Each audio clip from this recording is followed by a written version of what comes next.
friends.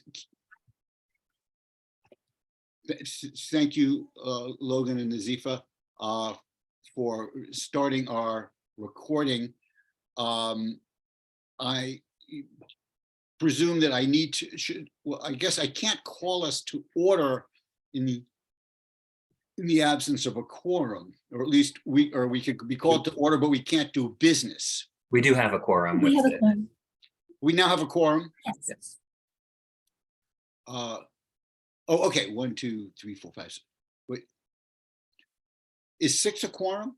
6 is 9 members without Cherie, and a quorum Okay. is a simple majority. So. Oh, okay, excellent. Thank you.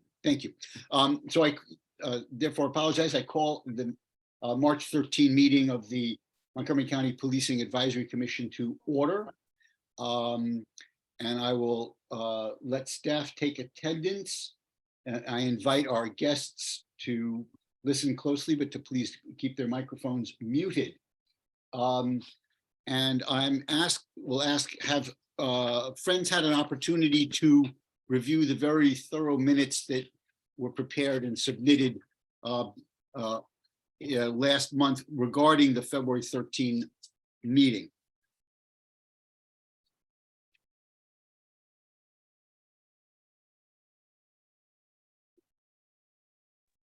Does anybody wish to make a motion regarding the minutes of the February 13 meeting? Sure, I'll motion to approve.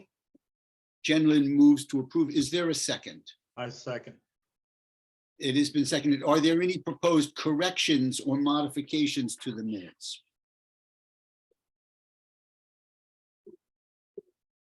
If not, then all those in favor of the motion vote aye. I guess we write in our chat. Yes, please use the chat.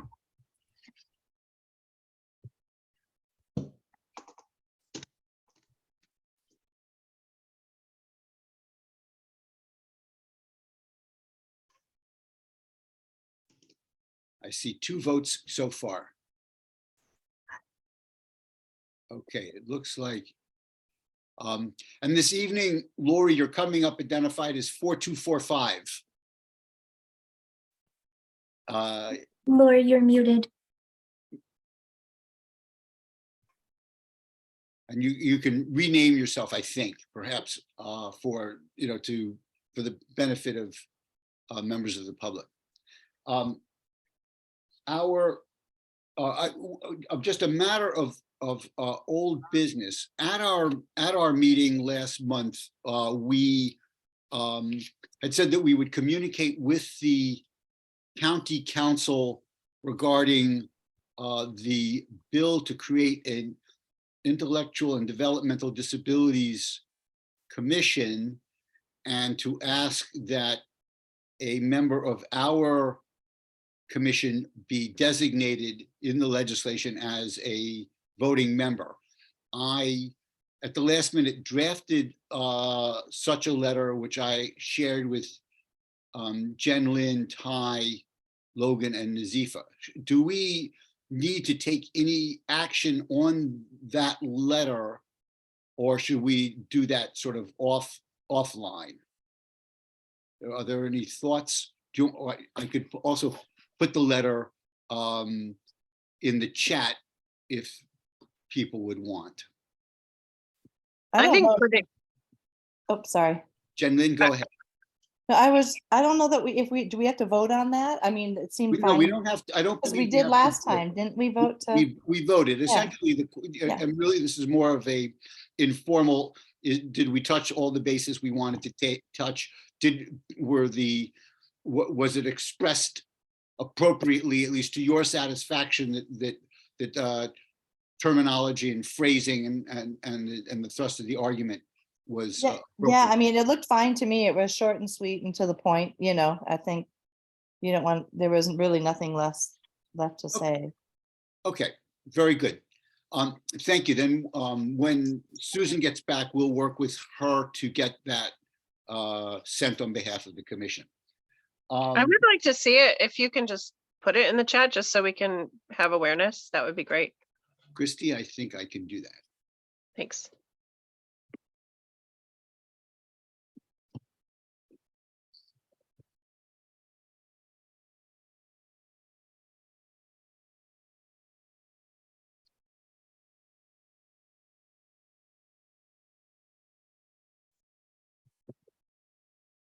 Keep my fingers crossed. There we go. Okay. So good. So, I mean, it's addressed both to Council President Glass and to Health and Human Services Committee Chair Albornoz, and references the bill. So that's in the chat. Eric, I'm sorry, I don't see that in the public chat. Okay, it said to everyone, for me. Let me see if this is just the letter that you circulated earlier today. Earlier this evening, yes. Okay, yeah, yeah, I can try sharing that. Okay, thank you. Thank you, Logan. We have the possibility, then we have 3 bills that are potentially of interest.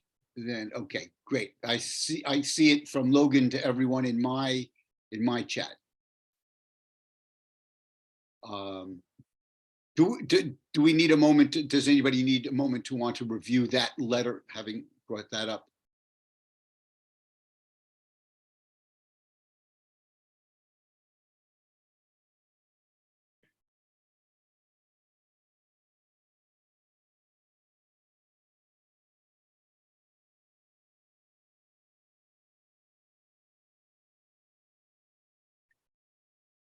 Are we ready to move ahead?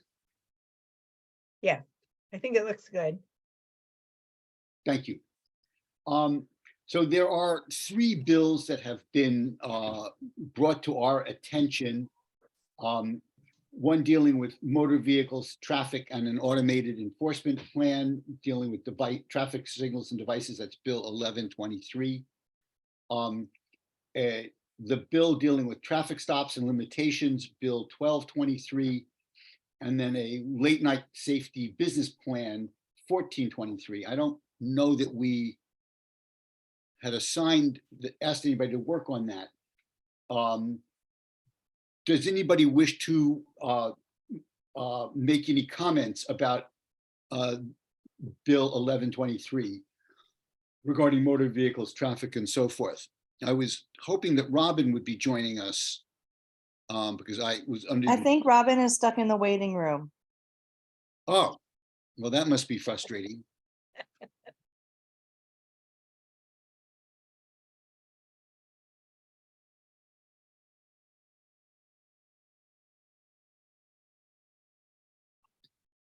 Jen, thank you. Yeah, I sent a message to Nazifa, but there we go. Robin. Sorry, I'm late. Apologies.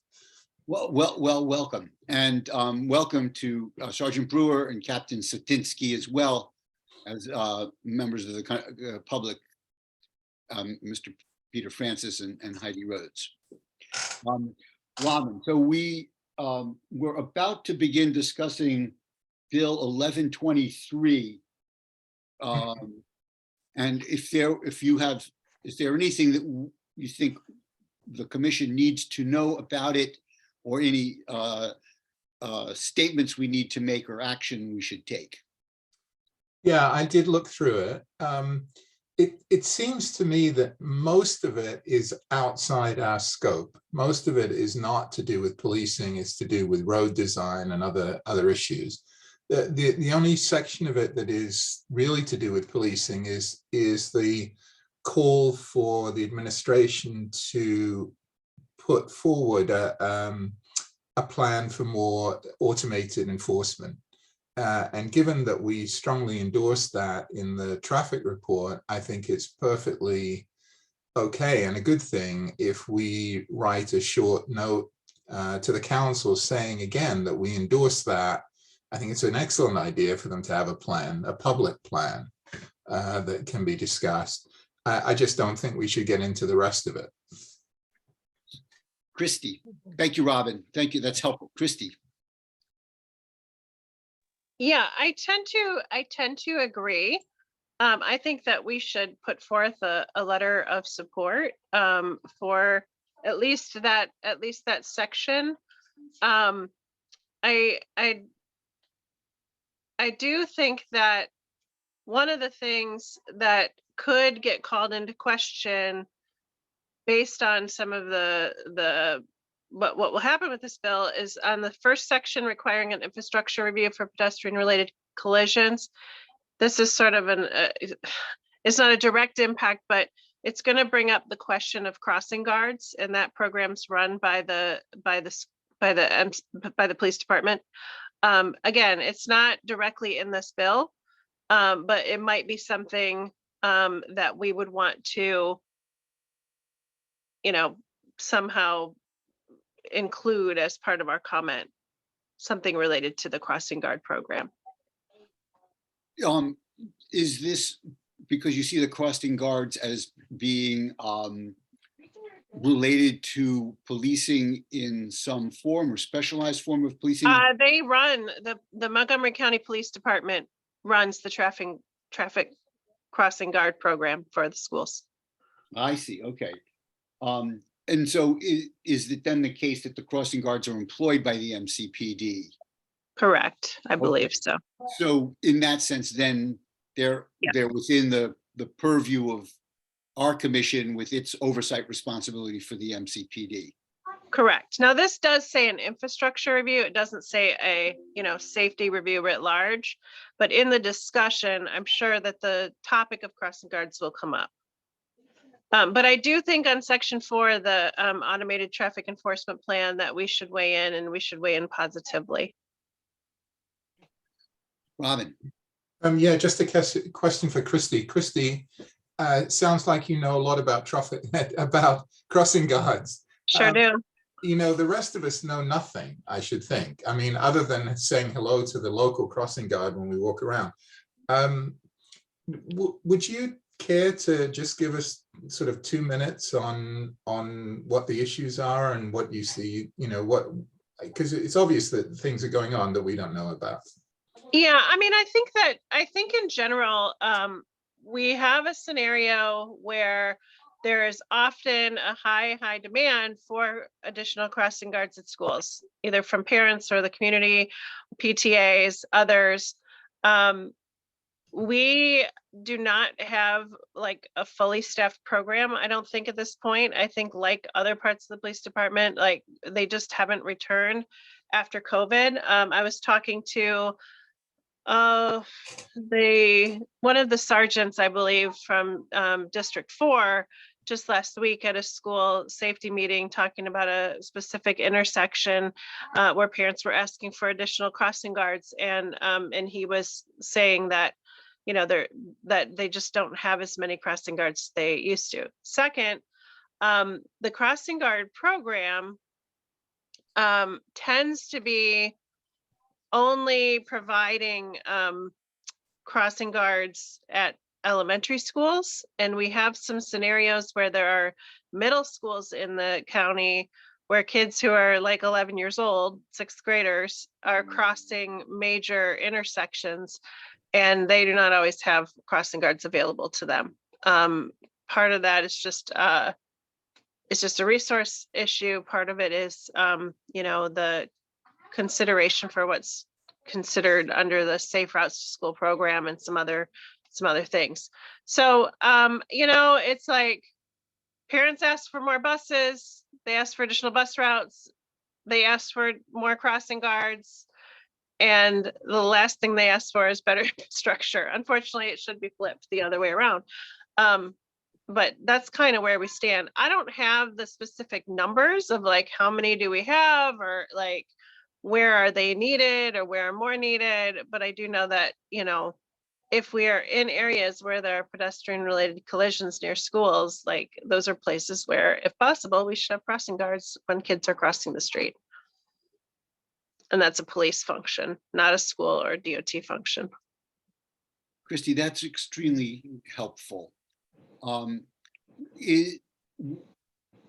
you think that we would have an appropriate role in writing to suggest that the legislation be more explicit in raising the question of crossing guard deployment resources and so forth.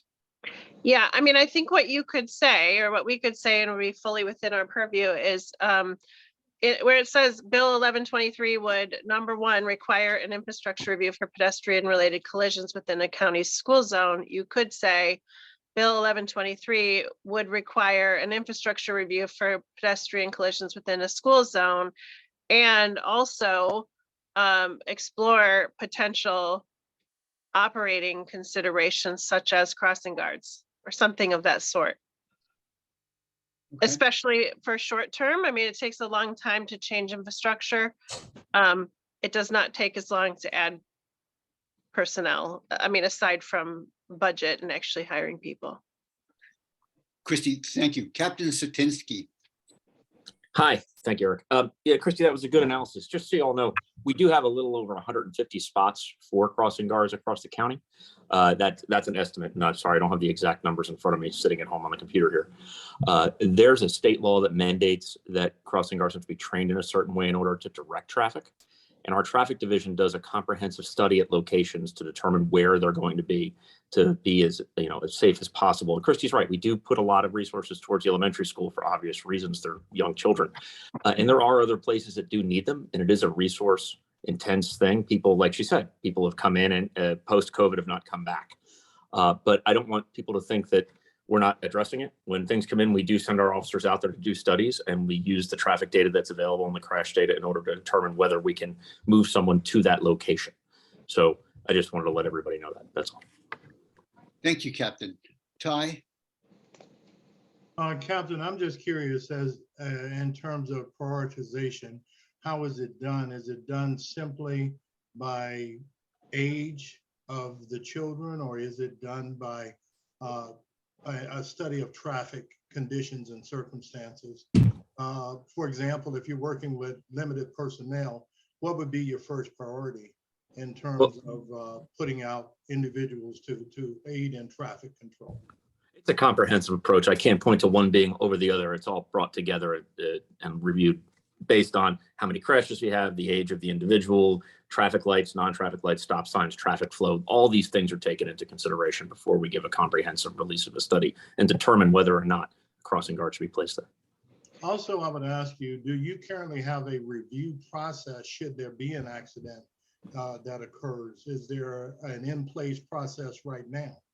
For a review for what? I'm sorry, if there's a crossing guard, are you there?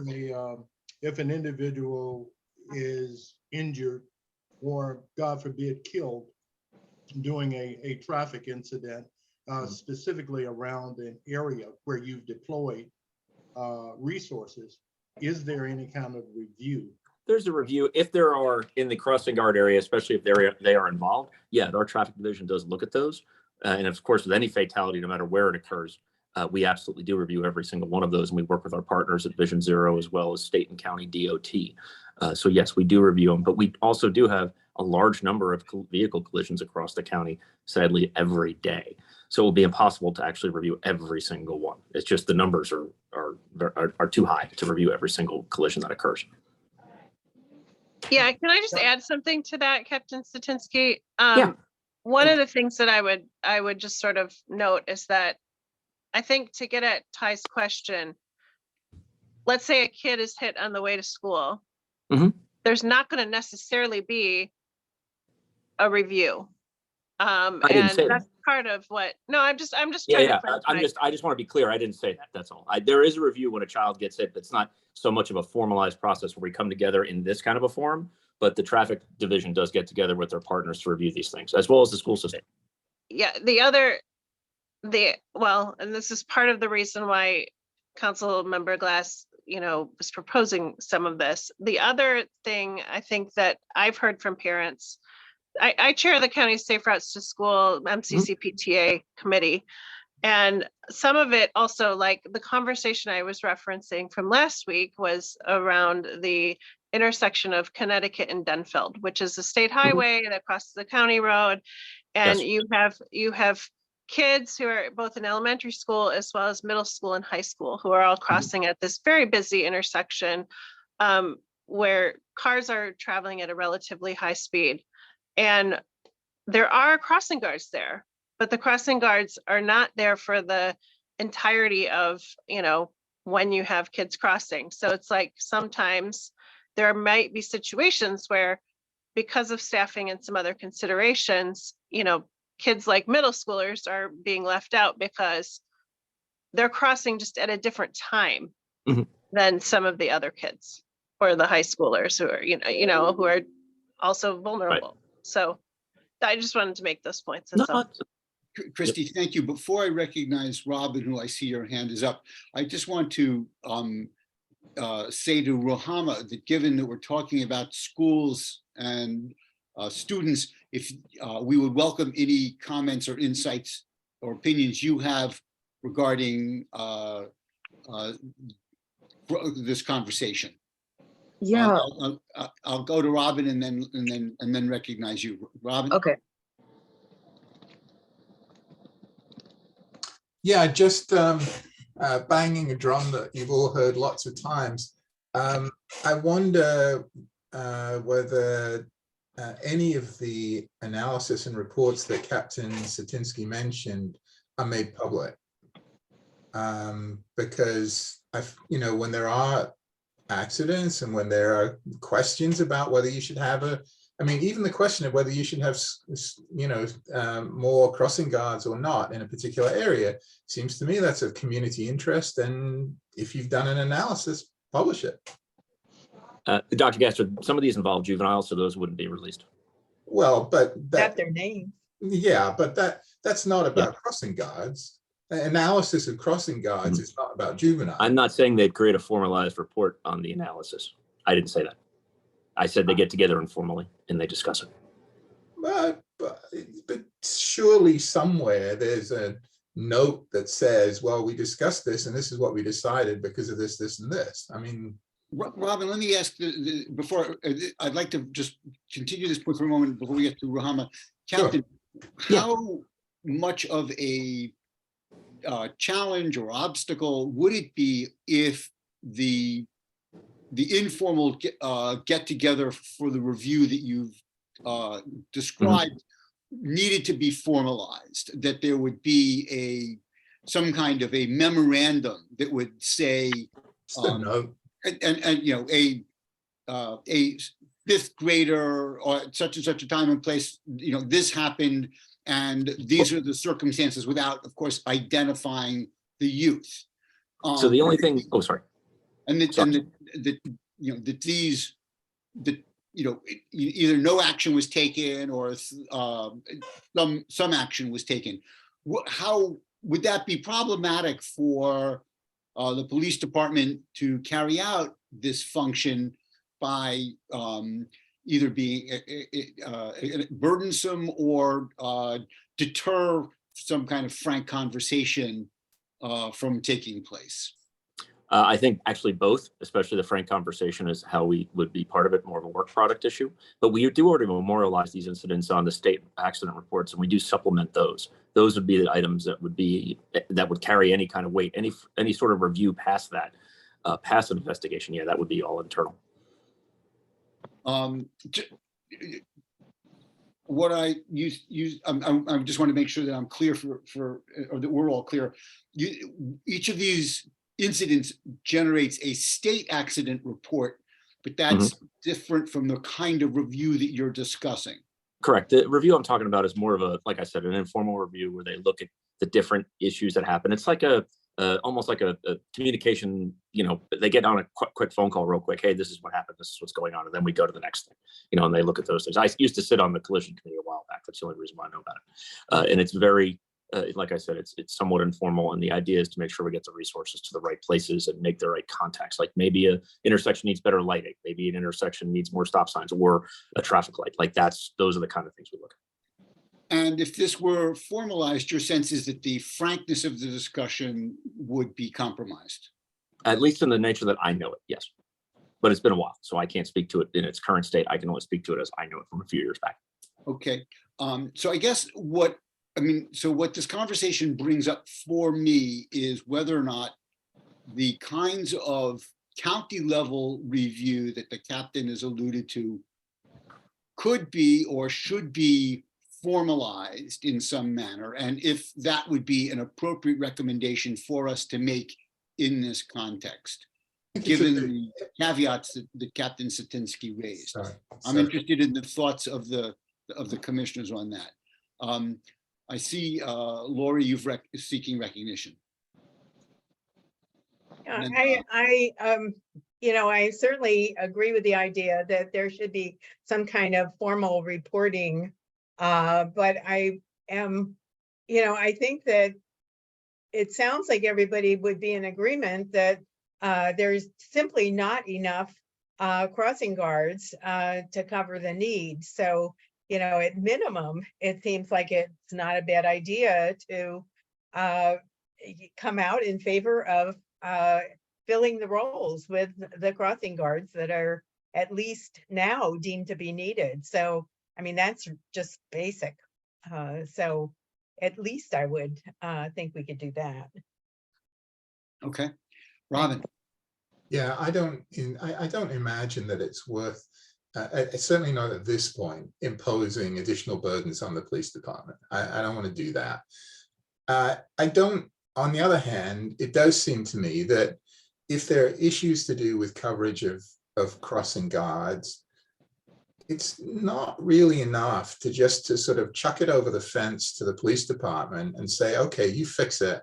And they do what they like, and they don't really even have to tell anyone what they've done. I mean, it's not that I want to impose extra burdens. I really don't want to do that. But it does seem to me that if there are issues with a particular safety area, like an accident with a child, for example, or a place where there are lots of public complaints about crossing guards, or as Christy mentioned earlier, it seems to me the police department would do well to just be a bit more public about what it's doing. I'm not asking for more than that. Robin, thank you. Any thoughts on this before I recognize Ruhama for her thoughts? Oh, thank you. Ruhama, we're curious, what your observations are. Yeah, so sorry if I cut you off, but I live around an elementary school, so whenever after school, like after I get back from work, I see the crossing guard, and they're doing their job, and I definitely think we need more of that in the county. And when one of my friends expressed me recently when he was going home after school, it was near a high school, Blake High School, if you guys know where that is, that's in the Silver Spring area.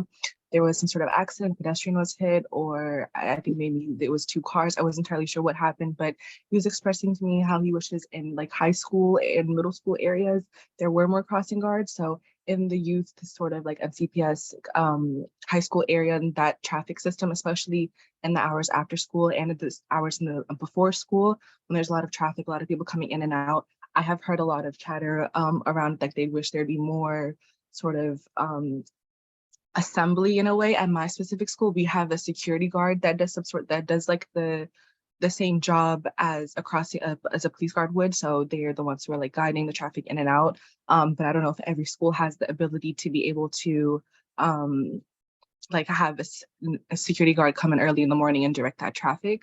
So from like the student input, from what I've heard, people definitely do want more crossing guards, especially in the hours before and after schools, specifically more before school. But I heard that, we have there isn't enough as there were previously before COVID. So that makes sense. But yeah, that's what I. Ruhama, thank you. I have the sense then that in addition to writing to the council regarding more automated enforcement, there seems to be a kind of evolving consensus that we might say something about, as Christy alluded, to also explore operating considerations, including crossing guards, as part of the review of infrastructure. Am I reading the commission sense on that correctly? I want to recognize Ty and then Lori and anyone else. Well, Mr. Chairman, I'm kind of torn on this one. I mean, we look at our children as our most valued commodity. And we sort of have a situation here where we're saying, yes, that we're taking care of this issue. I'm wondering if there is a process in place, or how would you go about if you were a concerned parent, for example? How would you go about contacting the police department to initiate a change or to request additional personnel to assist with traffic? I'm just concerned about it falling through the cracks here by it being addressed verbally, but there's no real action being taken to do anything. And I'm not saying that the police department is not just as concerned as we are about the children. I know that you are, but I think we want to all be sure that something like this doesn't fall through the cracks, and that our children are being put in danger when we have a mechanism of some type that we could utilize to increase whatever personnel we needed to take a look at certain problem areas of traffic.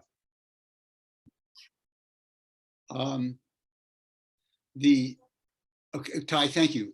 Lori? I definitely agree with the idea that we should raise the issue of crossing guards as part of what should be looked at in relation to this bill. And I'm just wondering whether we should also include in there, and it's sort of an acknowledgement that infrastructure is going to take a long time, and that perhaps they should start looking at crossing guards because in comparison, this is something that could be improved upon in a relatively shorter time frame. So it's just a nuance to what we're talking about. Does anyone want to offer a motion regarding what we would say to the council regarding this bill?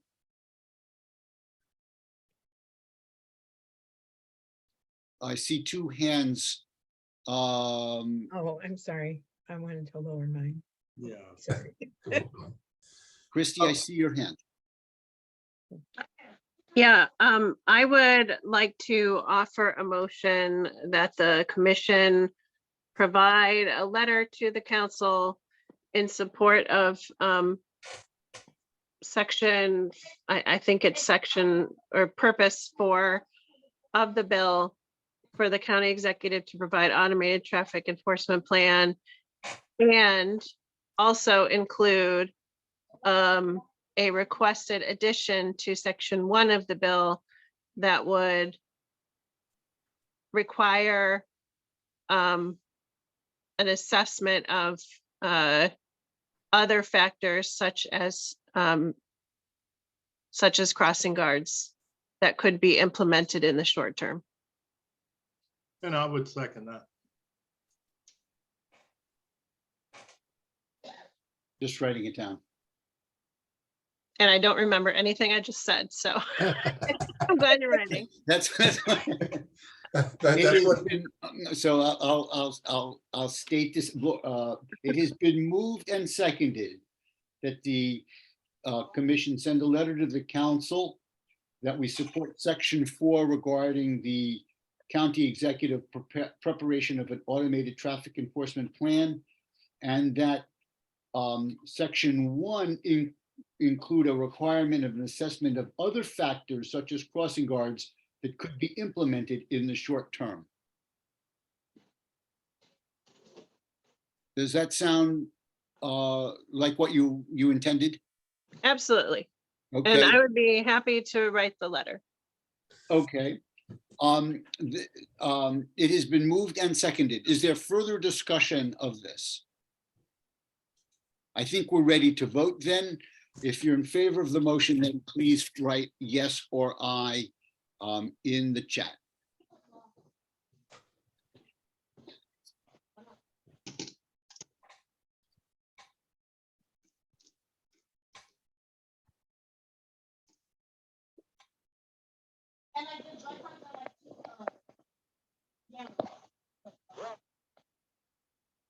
I see Jen Lynn, Ty, Lori. We're waiting for, I'm already in. okay. I see Robin.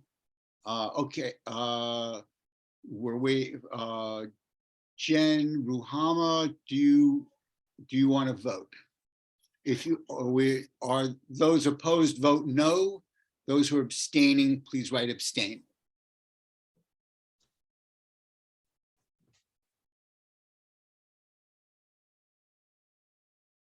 It looks like the motion carries 5-0. Thank you.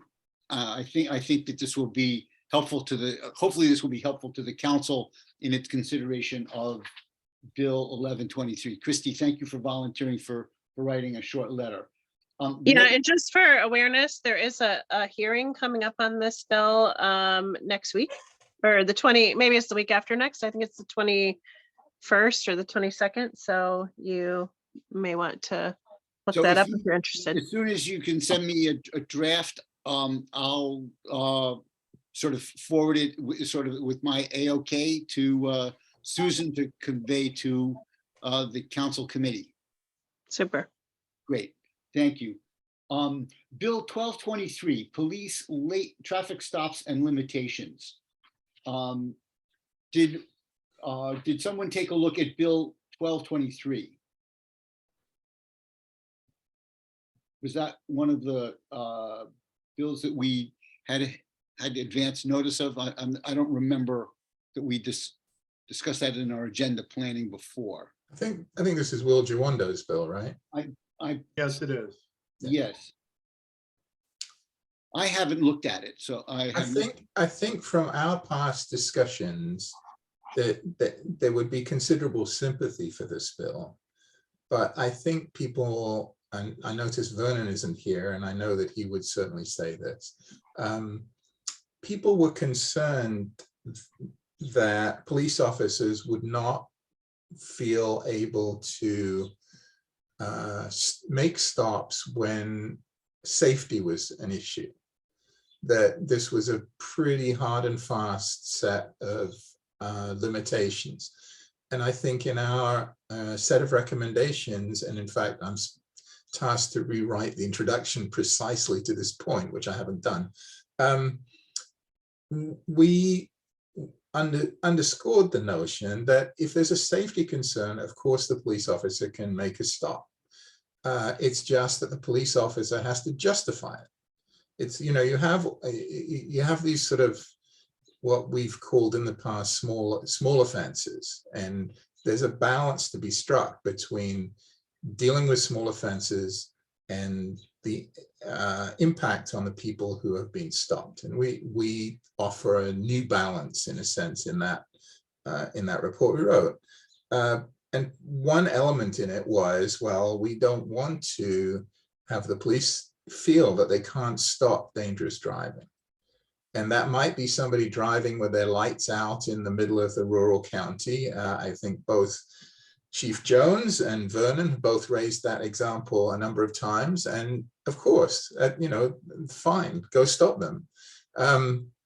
But you have to have some actual safety reason, I think, was our general conclusion. So in that area, we, I think, disagree with Council Member Jawando's approach. So we can convey our concerns, we can remain silent. Thoughts about what would be, do commissioners have a sense of how they'd like to proceed regarding this bill?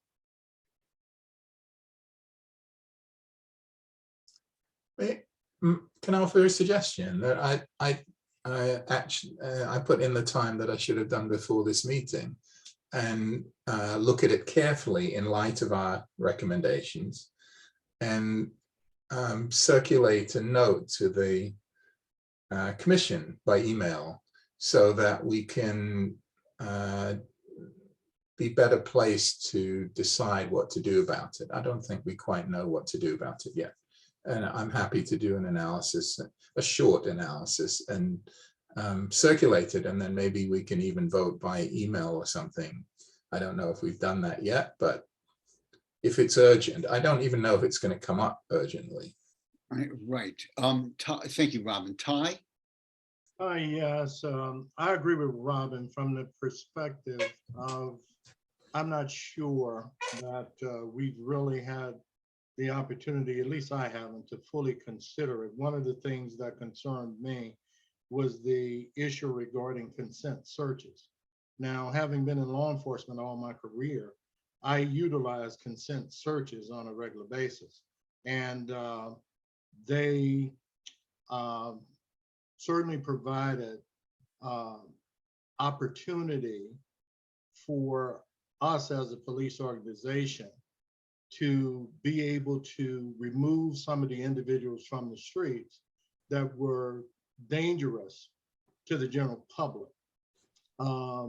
It seems in this particular bill, the suggestion is that the bill itself would, in essence, deny consent searches on its face. And therefore, probable cause would have to be established by the police in order to proceed. In other words, they simply couldn't ask a driver of a vehicle, would you consent to me searching your vehicle? I'm really sort of vacillating back and forward on that one, because I know what that does as a tool for the police department to be able to utilize that. And I think it was mentioned earlier that there was a semi-automatic or automatic rifle that was discovered on a recent police stop where a consent search was involved. Those are good points. What I'm thinking, I want to just hear from Christy for a moment, but I'm thinking perhaps it'd be appropriate for us to table any kind of action until at least we all have a chance to sort of look at this and hear and have a little more analysis. Sorry to interrupt you, Ty. Christy, did you want to add anything? Yeah, I was just gonna say, this seems like so core to what we're here to do, that we should consider it very carefully. And if there's not an impending, committee session or hearing or other thing that we need to respond to immediately, then I think that we should consider this much more carefully, whether it be over email or in our next meeting. We have time, apparently. So that's what I'm going to propose then, is that we table further, without objection, that we table further discussion of this bill to allow us more opportunity to read it more carefully and think about its implications. The comments, Ty, that you've made, and Robin, this is all very, very useful to help set us up for consideration perhaps next month. The third bill is Bill 1423, a late night safety business plan. Did anybody? I did not look at that bill either. Did anybody look at that? Is there something that we might be ready to do, or should we table that until next month as well? We should probably table it if people haven't read it. It basically calls for the late night establishment. It's a kind of compromise bill. There was a lot of pressure from the Fenton Street organization of small business owners to close down the hookah bars in downtown Silver Spring at, I think, 2 o'clock, when all the sort of related businesses in DC close. And the idea was that we're getting a lot of influx late at night.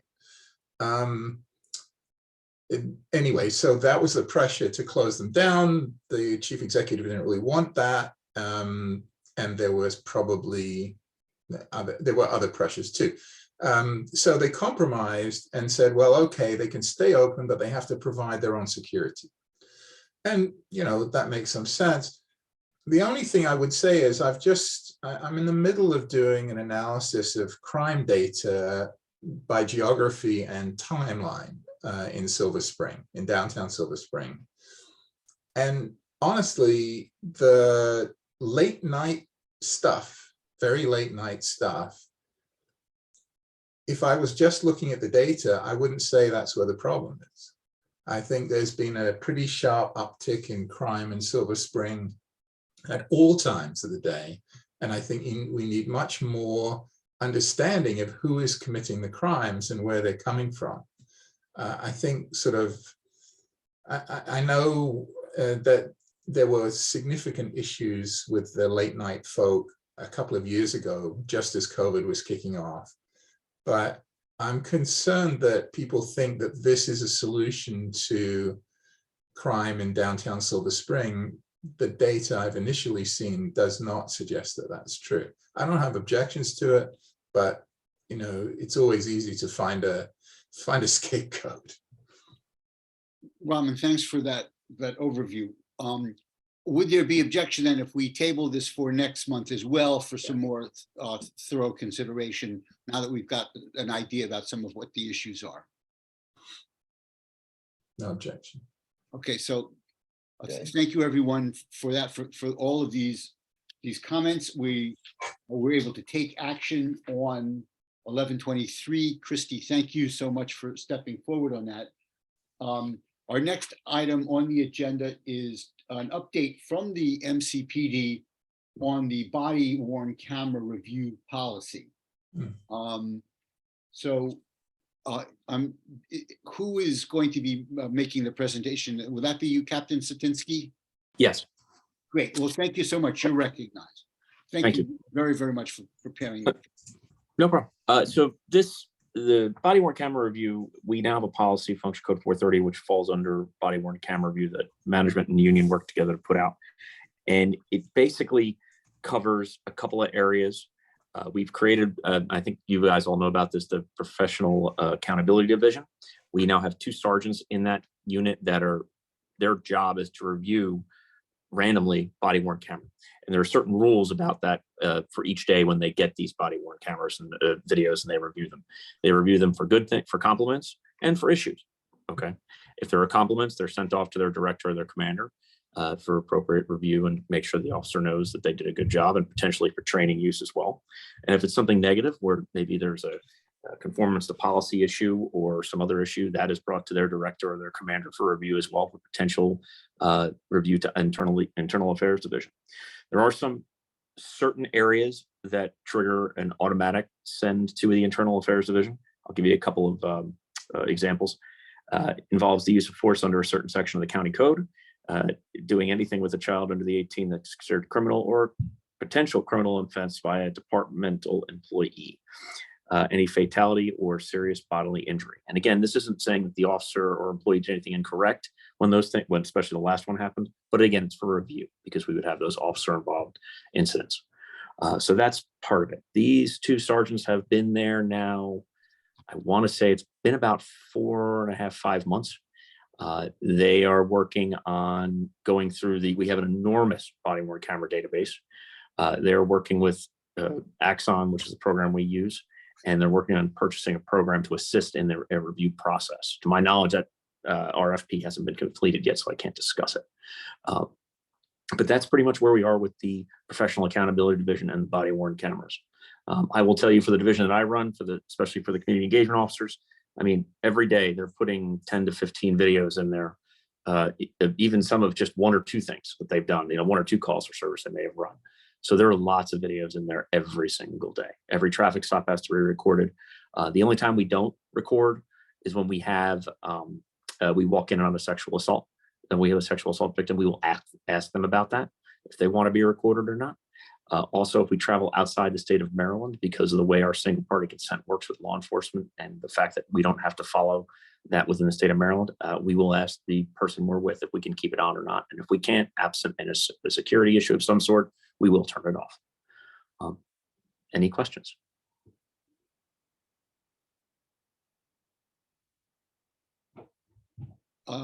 Robin.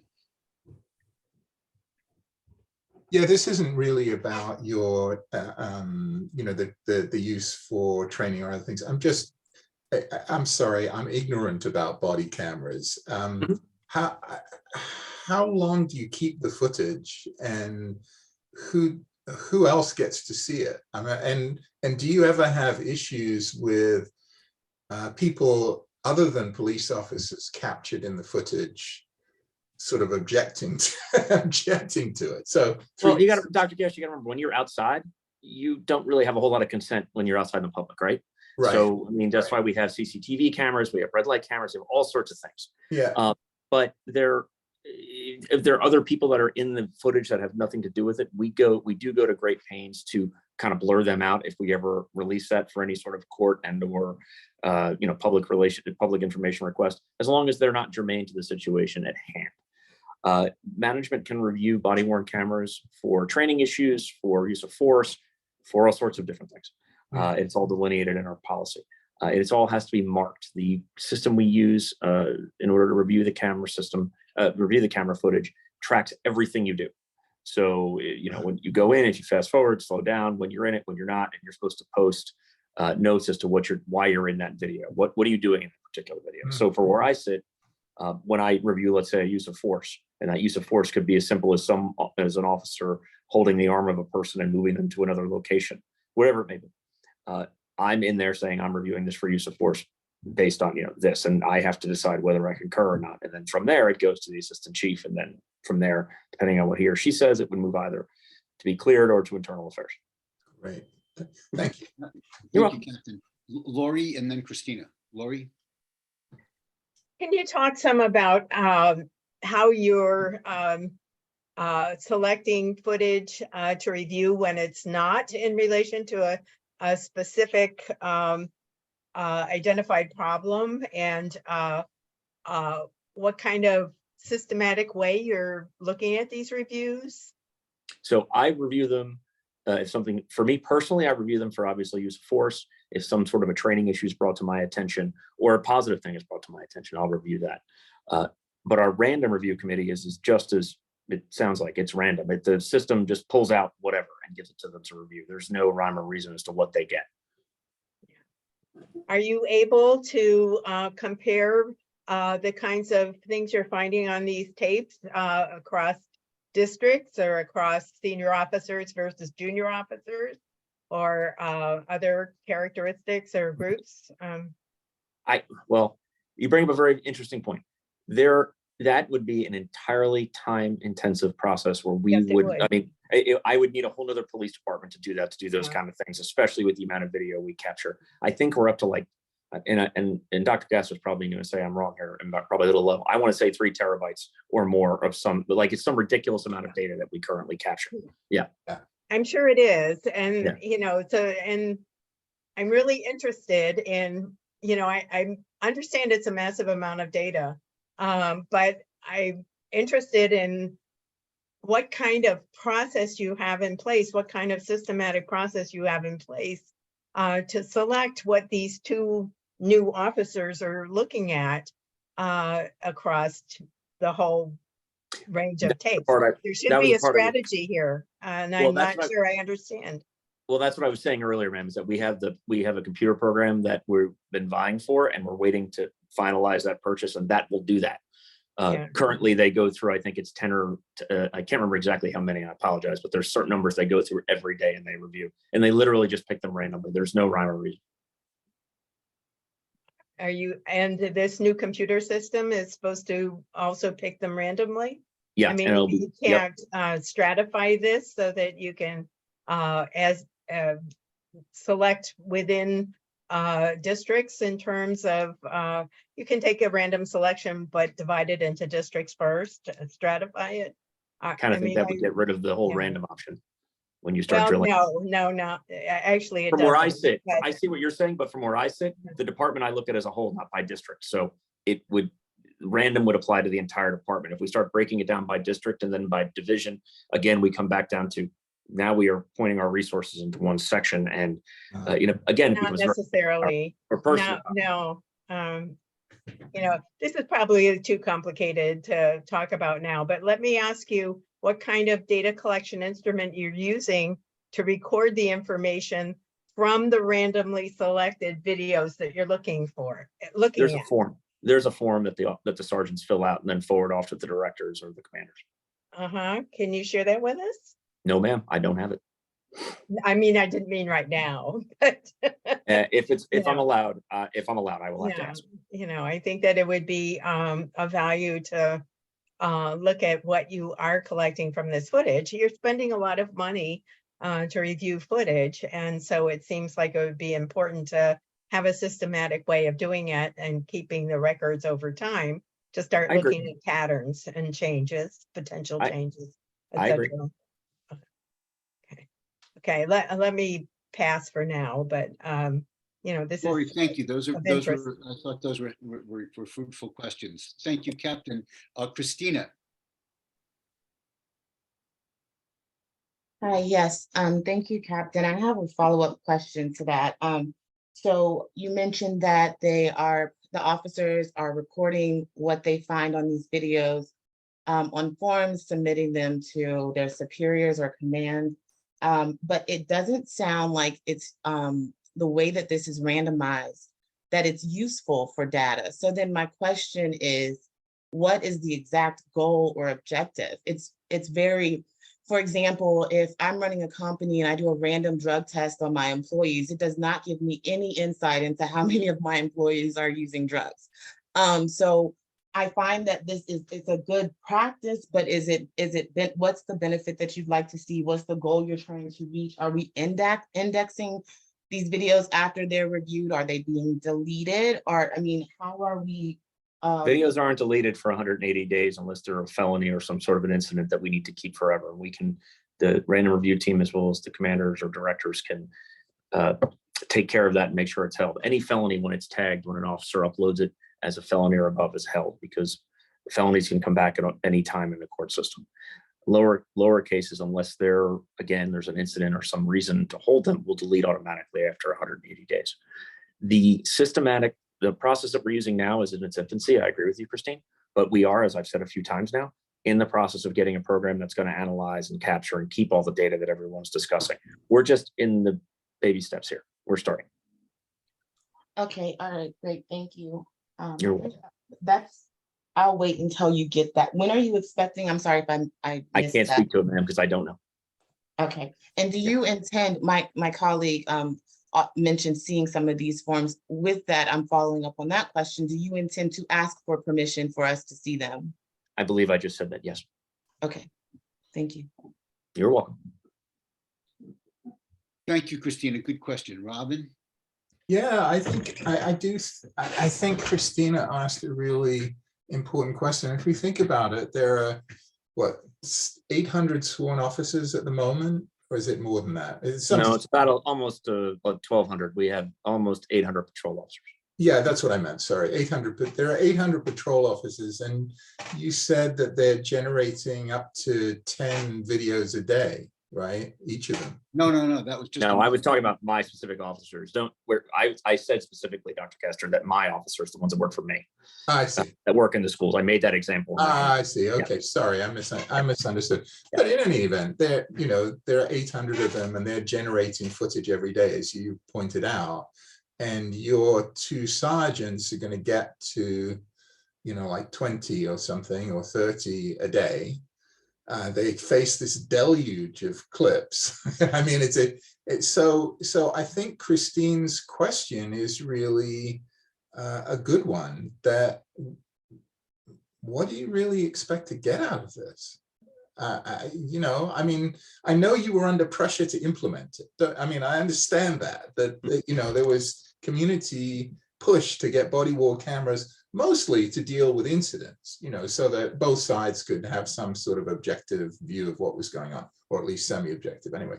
But I do wonder if everything goes well, what do you expect to get out of the sort of random part of the analysis?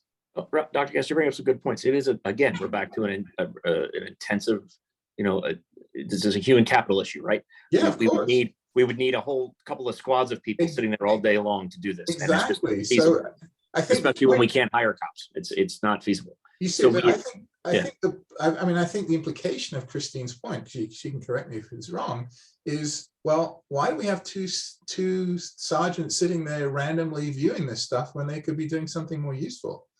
You know, I mean, I'm just asking, why are we doing this? Right, Dr. Gester, I understand. Unfortunately, that's the process that was put in place, and Got it. that's all I can speak to at the moment. I'm sorry. I do understand No, exactly. no, and you know, look, to be honest, this commission is in part here so that people in the police department can raise concerns about what they're being asked to do if they don't make any sense. And we'd be quite happy to go to the council. I mean, I'm speaking for myself here, of course, I'm but not raising a concern, Dr. Gester. yeah, okay. All right. Well, I am. And Christina. That's a different story. So, okay, well, we'll leave it at that. Right, Captain, we're very appreciative of you taking the time to come. You know, you've been to other meetings, and you know, I hope you don't feel put on the spot this evening. Good, you know, because clearly, you know, we see our role as to try to drill down and understand, you know, these kinds of mechanisms. You know, obviously the body-worn camera is a kind of frontline oversight mechanism. We're created as an oversight body, and we're sort of kind of sitting in a sort of state of kind of bewilderment about a oversight mechanism that doesn't seem to us at this point to have been coherently designed to yield useful oversight. You know, now, which is not to say that it's still in an experimental stage. There's still, you know, a beta stage, so to speak, in which, you know, you're very much perhaps trying to figure out what are the capacities of the software that we have. You know, I mean, you described this in terms of just a number of months. So this is really quite new. And I think that our line of questions is to the extent that they're able to help the department sharpen what it's doing in this experimental stage and enable the oversight body of the public to fully comprehend it. That's where we are, I think, at this moment, if I'm framing this correctly. Yeah, we are really in the beginning stages, and it's not just here in Montgomery County. Let me be clear, this is a national thing. We were one of the first in Maryland to actually outfit our entire police department with body-worn cameras, and we're being utilized in a lot of ways as a marker as how to go forward in this. We've made positive steps, we made negative steps, the implementation and distribution of this program, and we're really trying. I don't want anyone to think we're not. And you know, as we realize where we need to, you know, add more personnel as feasible and probable, you know, we will. We have to remember that, again, back to another national problem, recruitment is low. And the backbone of our entire department, the entire thing is patrol. I mean, outside of a very few specialized units, nothing else really matters, right? If you can't call 911, get a patrol officer, nothing else matters. So if we have to take sergeants from this unit to get them on the road to handle calls, then that's what happens. We're not in that position at the moment. I don't want anyone to think that. I'm just theorizing here based on, you know, that's all. But thank you, Mr. Roll. Thank you. Christina, you're recognized. Thank you. You know, Captain, I want to, this is not to discredit the efforts or the work that you're doing with this program. I mean, the controversial camera is just what it is. Like, that's what I call controversial camera, right? We want it, then we have it, then what do you do with it? How do you control it, monitor it? Okay, so I understand that right now, I'm going to piggyback off of what we previously said. Is there a plan proposal for this experiment or early stages that would have identified the objective? Because I feel like there's not often things are rolled out without some sort of writing to identify why we're doing this and what we expect to get from it.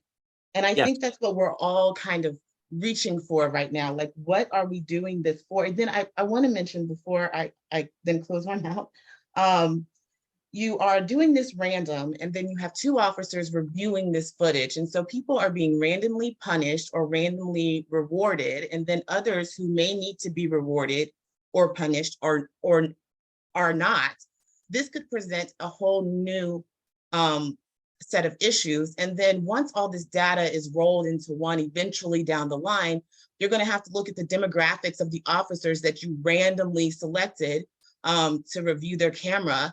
And this could lead to, again, another set of issues, right? Because what if the demographics show that, 20-year, first-year white officers are getting punished at a higher rate than 10-year Hispanic officers, right? This, because it's so random, I think this can create so many different concerns on the back end. I'm very uncomfortable with this, I just want to make that clear. And I would really like to see what was in writing, what was written before this was rolled out and discussed and agreed upon, so that we can have a clear, and we may not be able to see that exactly, but then maybe you could relay it to us in a way that we can understand what the goal was and what the objective is currently. Well, the goal is to do what I said earlier, is to review and capture as much as we can. I mean, again, I understand we have limited resources at the moment, in order to make, adjustments or provide compliments as necessary to ensure that those things that are positive get out there and we can keep training. This was done in a policy manner. We worked on it for a long time. There were many, many, many people from both sides of the police department that worked on this. There was not this wasn't like rushed into. We did the best we could with what we had. The policy itself, I think, is 10, 11 pages of how this works, and the objectives and the goals have been what I've said. I mean, we're not here to, we don't have enough staff to go through everyone. And I agree with you, Christina. There are certain things that people are going to get missed. It's going to happen one way or the other, positive or negative. There's just not enough personnel to review all of the video that comes in. And I think, whatever changes we can make, especially if there is some deficiency, that gets out. People hear it, and that, police is a small world. They hear it. Ty will tell you, they hear it. It gets out there, and people start talking, and they'll realize they can't do X or Y if that's happening systemically. Now, I haven't seen any of that, so I can't speak to it. I'm just, again, giving some high level examples. Captain, the 10 or 11 page policy document that you referenced, Yes. is that on the website as one of the sort of police department policies? And You know what? I don't know. I don't have any idea at the moment, but I can look that up for this story. I just don't know. okay, I mean, I think that at a starting point, we would like to see the formal statement of policy, if that's possible. And perhaps, Christina, you might be willing to prepare sort of a beginning list of issues that we might further as a commission begin to inquire regarding how this is developed, that we, perhaps consulting with Lori, who raised questions about the methodology. But I think, I mean, it's very, very clear that body-worn camera the use of body-worn cameras, how they are evaluated, is really a cutting-edge issue in police oversight, and one that, we're grateful to you, Captain, for beginning this introduction for us this evening. Christina, would that be something that you think you could undertake? Absolutely. I'm happy to. Thank you. Very good. And if you once you have something, we'll share it with the other members of the commission, and to sort of we can move ahead. Robin. Yeah, just a quick, really, for Captain Satinsky, I just want to be completely clear. I don't think anybody here is complaining that you're not doing enough of this. I think the question at hand is, if at best, it seems to me, you're unlikely to review more than 1% of the footage. I mean, it's a tiny percentage of the footage. I think the question from the other commissioners is, look, this isn't worth the time of 2 sergeants. Spend it on something else, and we would be perhaps happy to recommend that, in light of the reality, I mean, you cannot review that much footage. It's not possible. And also, as Christine eloquently said, it raises a ton of issues about potential just the difference between the ones that get selected for review and those that don't. And anyway, so I just want to say that our issue is not to add more resources here. It's to use less resources here, if anything. Nope, I understand. Yeah. Are there, Captain, thank you. Commissioners, are there other thoughts about what we might think about regarding the questions of the body worn camera review? Are there ideas that anybody at this point would like to share with Christina or with others? I noticed that Sergeant Kate Brewer has posted in the chat the reference to the 10 or 11 page policy. It's in the it's on the website of the MCPD along with their other policies. And the process then, the review description, I guess, is sort of section Roman numeral 11D. So other questions or observations that folks may have at this point on this subject?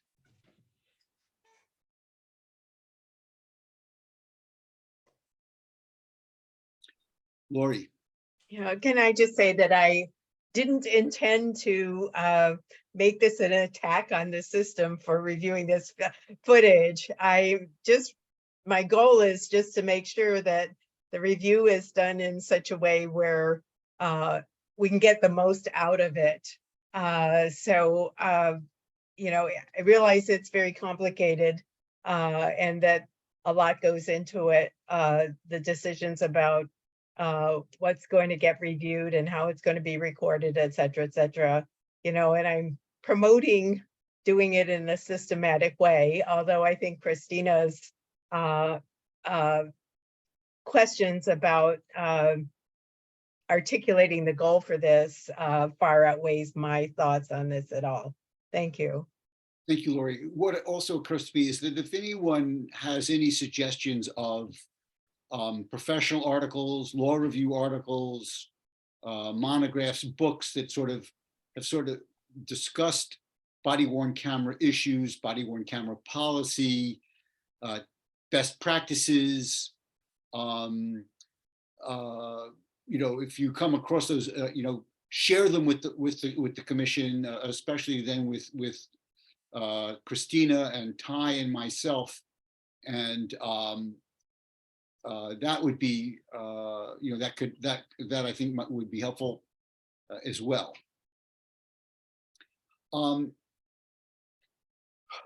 I think then perhaps we have, was there anything else you wanted to add, Lori? I see your hands. Oh, I'm sorry. No. That's okay. Very good. Is there any new business or other matters that should be brought before the commission? Christina, I'd like to recognize you. I see your hand up. Yes, I apologize. For those that may not be looking at the chat, I put my email there. That's all. Thank you.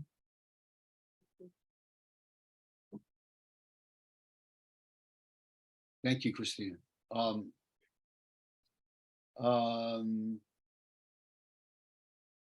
Is there any new business or is there old business that anyone needs to bring forward at this time?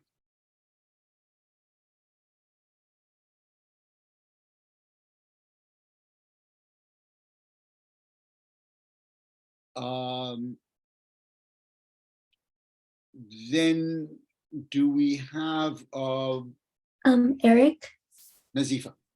so I was looking at the chat and I think Christina, you had a question about working groups within the commission. You wanted to know a little bit more about that? Yes, that's correct. Yeah. Okay. Nazifa, thank you. So far, we've been operating in recent months on a more ad hoc basis, where we've sort of created specific tasks in our meetings as issues have arisen, rather than sort of the approach a couple of years ago of sort of standing committees with areas of jurisdiction. Our numbers have gone down to to 9. I'm open to any suggestions about other ways that we might organize, but I'm at this point sort of, I feel we have a level of comfort in terms of our productivity, but I may not be reading the tea leaves correctly, but I recognize Robin. Yeah, it's a good question, Christina. We tried having formal committees for a year or so. And honestly, I don't think it worked terribly well. Maybe that was just my experience, but you know, we're fortunate to have Eric who runs the ship. We are very fortunate because somebody who can do that effectively is quite rare. And we don't have enough of them on the commission to staff subcommittees, right? I was allegedly running a subcommittee, and honestly, I'm terrible at it. So I don't think we have the resources to do that formally. I do think the idea of having people take on particular areas and other people working with them, you know, to the extent of their interest is, I think, probably a better model. So like Christina, if you know, if Christy is going to be the lead on the safety areas that intersect with the police department, that makes perfectly good sense to me. Jen does so much work on mental health and related issues. I've done work on traffic. You know, it seems to me that this rather more flexible model works pretty well.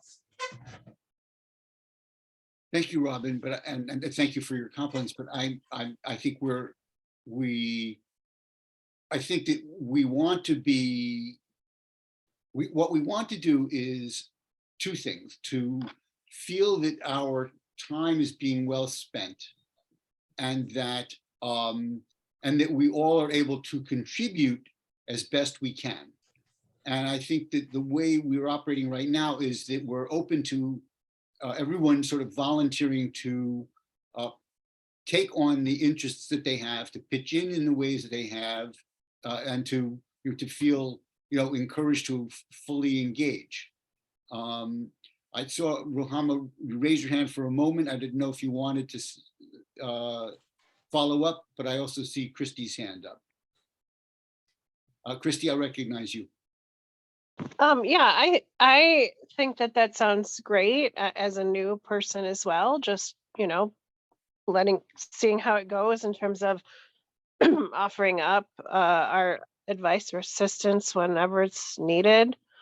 So, I mean, that sounds good to me. I guess I have another question on a slightly different topic as well. If We have the time, so you're recognized. I'm just curious in our interaction between this body and the Policing Advisory Board. I sat in on their meeting earlier, or I guess late last week, and I was just curious, like, whether there are discussions about that are happening at the council level or elsewhere. I think you mean the Policing Accountability Board created. Sorry, that's what I meant. Yeah. Right, created by the state.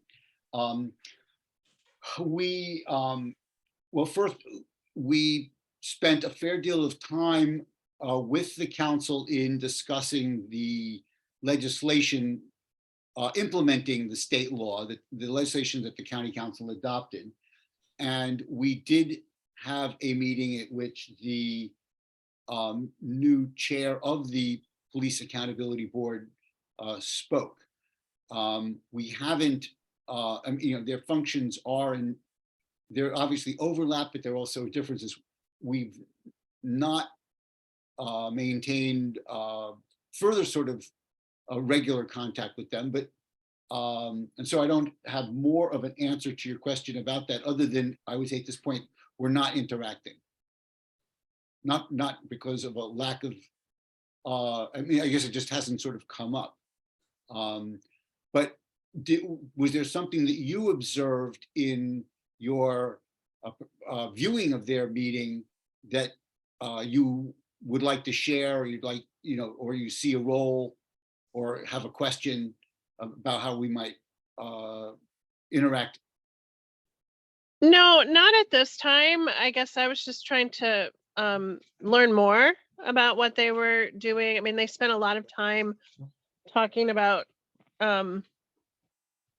procuring a counselor, a lawyer or something, you know, seems to be getting themselves set up.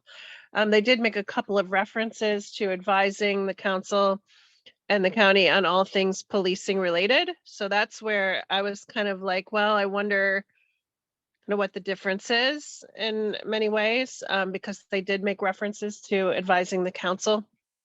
And so I just, I didn't know where or if some of those conversations had happened. Right.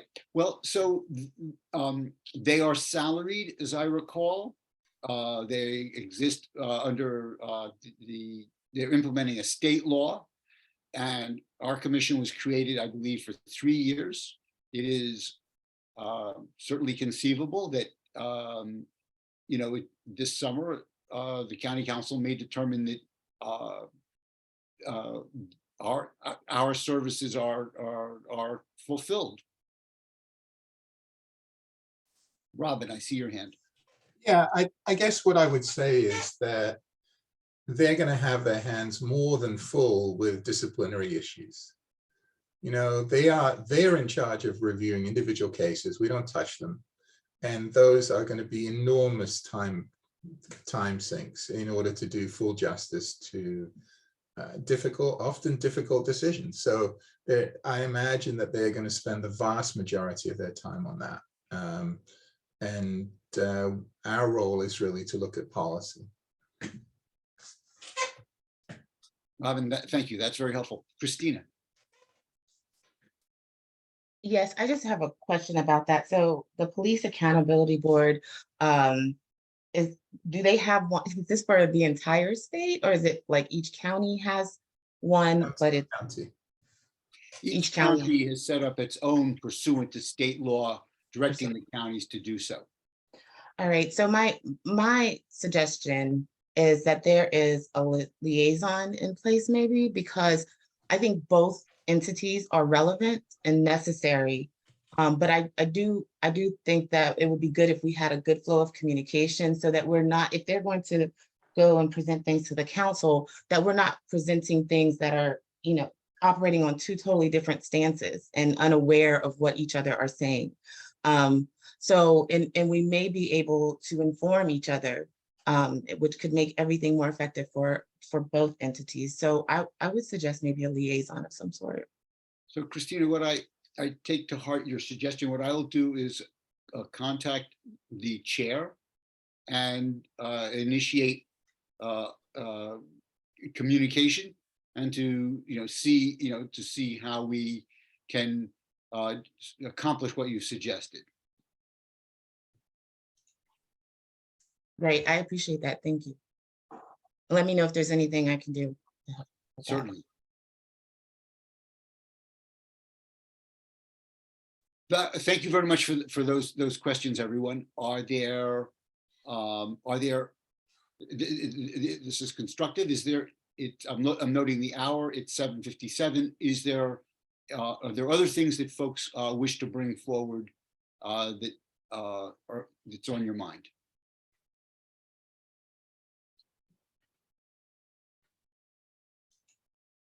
And so the last thing then I'll say is that keep in mind then, as ideas occur to you, to suggest them to Susan and to me for inclusion in the forthcoming agenda.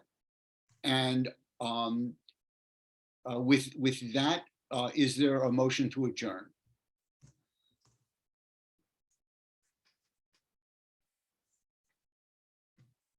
I motion for adjournment. Christina moves to adjourn. Is there a second? A second. All those in favor say aye. Aye. Aye. Motion carries. Thank you, everyone. We're adjourned. Captain Satitsky, thank you very much for your presentation this evening, and Robin, Christy, very, very, very helpful conversation this evening. And Kate, thanks as always for bringing us up to date on some of the details. Mohammed, thanks for joining us this evening as well. And to the members of the public, thank you. Yeah. And of course, Logan and Nazifa, thank you so much for your first-class job staffing us this evening in Susan's absence. Went very smoothly. Bye, everyone. Good Have a good night. night. Bye. Thank you.